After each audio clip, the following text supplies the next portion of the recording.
வணக்கம் நண்பர்களே, இன்று நீங்கள் வந்து பார்த்தீர்கள் என்றால் நாம் ஒரு காதல் கதை விளையாட்டு வீடியோவை பார்க்கப் போகிறோம். இதை நீங்கள் விளையாடி பாருங்கள், ஒரு அற்புதமான அனுபவம் கிடைக்கும். அடுத்து என்னோட லைஃப்ல நடந்த ஒரு ஸ்பெஷல் ஸ்டோரியை உங்களிடம் சொல்லப் போகிறேன். இந்த கதை உங்களுக்கு நிச்சயம் பிடிக்கும் என்று நம்புறேன். கதை பிடிச்சிருந்தா ஒரு லைக் போடுங்க. நீங்கள் போடும் ஒவ்வொரு லைக்கும் அடுத்த வீடியோவை பண்ண எனக்கு ரொம்ப ஊக்கமா இருக்கும். சரி, வாங்க வீடியோவுக்குள் போவோம். என்னோட பேரு திவ்யா. எனக்கு ஒரு அப்பா ஒரு அம்மா இருக்காங்க. நாங்க மதுரையில ஒரு ஊர்ல சின்ன வயசுல இருந்தே சந்தோஷமா வாழ்ந்து கொண்டிருந்தோம். எனக்கு நினைவு இருக்கிறதுல இருந்தே எங்க அம்மா உடம்பு சரியா இல்லாமலே இருந்தாங்க. எங்க அப்பாதான் எங்களுக்கு சமைச்சு கொடுக்கிறது கவனிக்கிறது எல்லாம் பார்த்துக்கிட்டு இருந்தாரு. ஏன்னா எங்க அப்பா ஒரு அரசு வேலையில இருந்ததுனால அவருக்கு ஒர்க் ஃப்ரம் ஹோம் அனுமதி கிடைச்சிருந்துச்சு. அதனால் வீட்டிலிருந்தே வேலை பார்த்து எங்க அம்மாவே கவனிச்சுக்கிட்டு இருந்தாரு. நானும் ஒரு கட்டத்துல நல்லா படிச்சு ஒரு நல்ல கல்லூரியில ஒரு கோர்ஸ்ல சேர்ந்தேன். இப்போது நல்லா படிச்சுக்கிட்டு இருக்கேன். ஆனால் இந்த சம்பவம் அந்த கல்லூரி முடியும் காலத்துலதான் நடந்துச்சு. என்ன நடந்துச்சுன்னா, எங்க அம்மா சின்ன வயசுல இருந்தே உடம்பு சரி இல்லாம இருந்தாங்களா. அந்த நோய் திடீர்னு மோசமாகி அவங்க இறந்துட்டாங்க. சரியாச்சா? எனக்கு என்ன செய்யறதுன்னே தெரியல. ஏன்னா அம்மா இறந்துட்டாங்கன்னா மனசுல ரொம்ப வருத்தம் இருக்கும்ல. ஆனால் டாக்டர் முன்னாடியே சொல்லி இருந்தாரு. எங்க அப்பா வீட்டுல இருந்து பார்த்துக்கிட்டே இருந்தாரு. அப்பவே சொல்லிட்டாரு, உங்க அம்மா இன்னும் கொஞ்ச காலம்தான் உயிரோடு இருப்பாங்கன்னு. அப்படின்னு சொன்னதுக்கு பிறகு எங்க அம்மா மனதில் தைரியத்தோடு நான் இருக்கிற வரைக்கும் எங்க மகள் சந்தோஷமா இருப்பாளன்னு சொல்லி எங்க குடும்பத்தோட சந்தோஷமா இருந்தாங்க. எதுவும் மனசுல வச்சுக்காம நாங்களும் அந்த சோகத்தை மறந்துட்டு எங்க குடும்பத்தை எப்ப மாதிரி நடத்திக்கிட்டு இருந்தோம். சரி, இப்படி நாங்க சமாளித்துக் கொண்டிருக்கும் போதே எங்க அம்மா காலமானாங்க. அப்புறம் செய்யணும் அந்த சடங்குகள் எல்லாம் முடிச்சுட்டு எங்க வாழ்க்கையை மீண்டும் சந்தோஷமாக்க முயற்சிச்சோம். ஆனால் எங்க அப்பாவுக்கு உண்மையிலேயே துணை இல்லே. ஏன்னா கல்யாணமான புதுசுல இருந்து எங்க அம்மா உடம்பு சரியாமலே இருந்தாங்க. பிறகு நோய் அதிகமாகி படுத்த படுக்கையாகி அதிலிருந்து எழுந்திருக்கவே இல்லை. இதிலிருந்து பார்த்தா எங்க அப்பாக்கு எங்க அம்மா மேல ரொம்ப ஆசை இருந்துச்சு. அந்த ஆசையே அவர் என்கிட்டயும் சொல்லி காட்டியிருக்காரு. நான் அதை பெரிதுபடுத்தல. ஏன்னா எங்க அப்பா ரொம்ப நாளா அம்மாவை பிரிஞ்சுதான் இருந்தாரு. அதனால் நான் அவரை சந்தோஷப்படுத்தணும்னு இருந்தேன். இப்படியே எங்க அம்மா போன பிறகும் நானும் எங்க அப்பாவும் நல்ல புரிதலோடு எங்க குடும்பத்தை நடத்திக்கிட்டு இருந்தோம். ஒரு நாள் எங்க அப்பா ஆபீஸ்ல ஒரு சின்ன விருந்து இருந்ததுனால அங்கே கொஞ்சம் குடிச்சிட்டு வந்தாரு. எங்க அப்பா எப்பவும் குடிக்க மாட்டாரு. அன்னைக்கு மட்டும்தான். இவ்வளவு நாள் கஷ்டப்பட்டவர் ஒரு நாள் என்ஜாய் பண்ணலாம்னு நானும் நினைச்சேன். அதனால் அவரை வீட்டுக்குள்ள கூட்டிட்டு வந்து படுக்க வச்சு டிரஸ் மாற்றிவிட்டு படுக்க வச்சிருந்தேன். திடீர்னு இரவு போது அவர் அழ ஆரம்பிச்சிட்டாரு. ஏன்னா எங்க அம்மாவை நினைச்சு அழ ஆரம்பிச்சிட்டாரு. ரொம்ப நாளா மனைவி இருந்தவருக்கு இப்போது அவர் இல்லாமல் போனதுனால மனதுல ஏக்கம் வந்துட்டது. அந்த துயரத்துல அழ ஆரம்பிச்சாரு. எனக்கு என்ன செய்யறதுன்னே தெரியல. எவ்வளவோ சொல்லி பார்த்தேன், ஆனால் அவர் கேட்கவே இல்லை. அப்போது அம்மா இருந்தால் எப்படி சமாதானப்படுத்துவாங்களோ அதே மாதிரி நானும் எங்க அப்பாவை சமாதானப்படுத்த முயற்சிச்சேன். அவரும் அன்று நிம்மதியாக தூங்கினார். காலையில் எழுந்து, என்ன மகளே, நேற்று இரவு நான் ஓவரா கொடுத்து விட்டேனா, உனக்கு ஏதேனும் தொந்தரவு கொடுத்தேனா என்று கேட்டார். இல்லையப்பா, நீங்கள் ஒன்றும் செய்யவில்லை. உங்களுக்கு எப்போதாவது மனக்கவலை ஏற்படும்போது நீங்கள் குடிக்கிறீர்கள். நான் பார்த்திக்கிறேன். ஏனென்றால் உங்களுக்கு மனதில் ரொம்ப சோகம் இருக்கிறது. குடித்தால் இந்த துயரங்களை கொஞ்சம் மறக்க முடியும் அல்லவா என்று சொன்னேன்.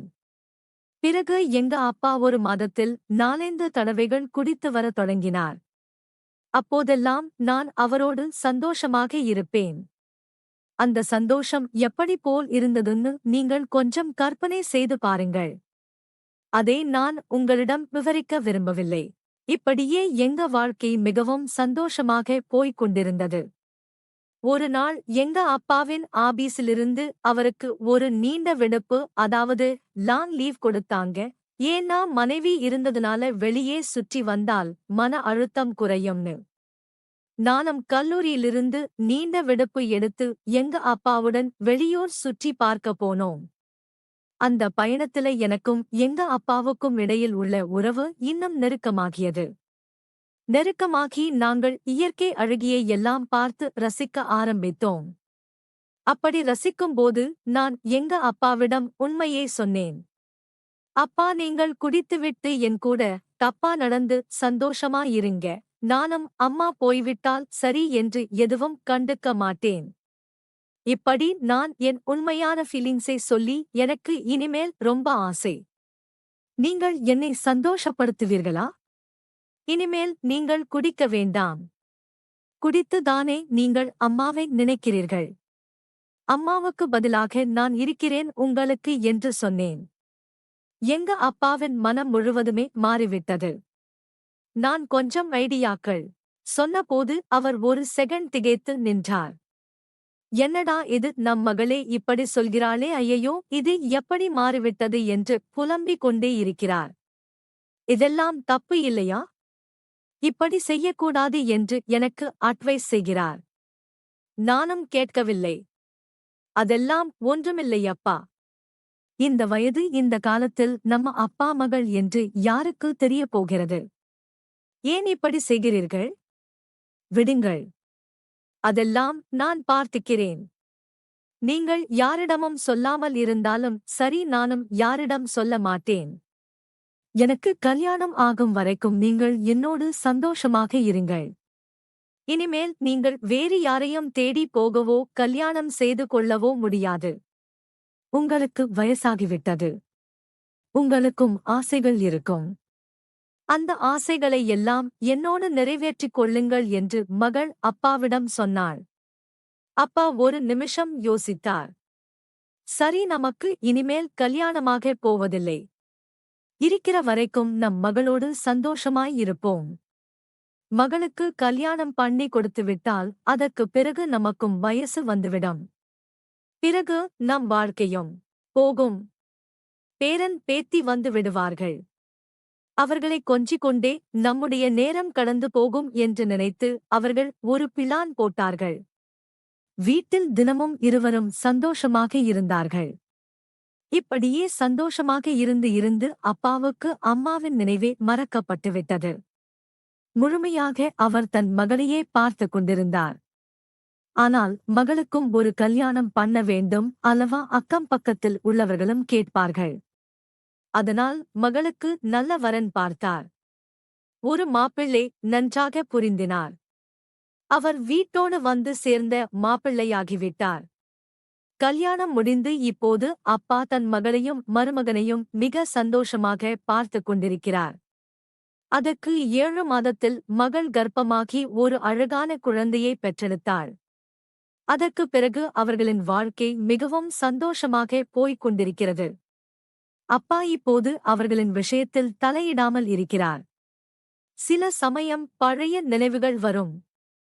அப்போது மகளோடு இருந்த சந்தோஷத்தை என்றும் மறக்க முடியாது என்று நினைத்து கொண்டு மிகவும் சந்தோஷமாக இருக்கிறார். சரி நண்பர்களே, நம்முடைய பைக் ரேசிங் பயணம் நன்றாக இருந்ததா? இந்த கேம் ஊக பளே ஸ்டோரில் இப்போதுதான் வெளியிடப்பட்டிருக்கிறது.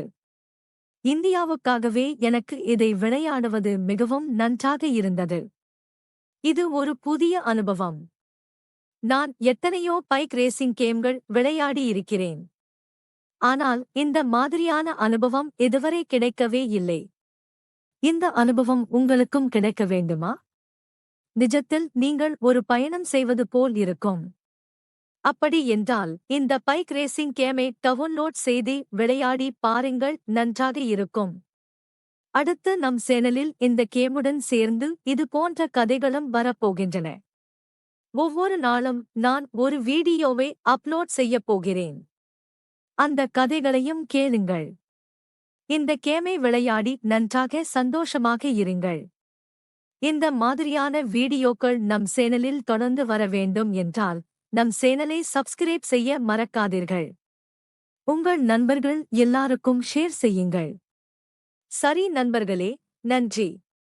அனைவரையும் நேசிக்கிறேன்.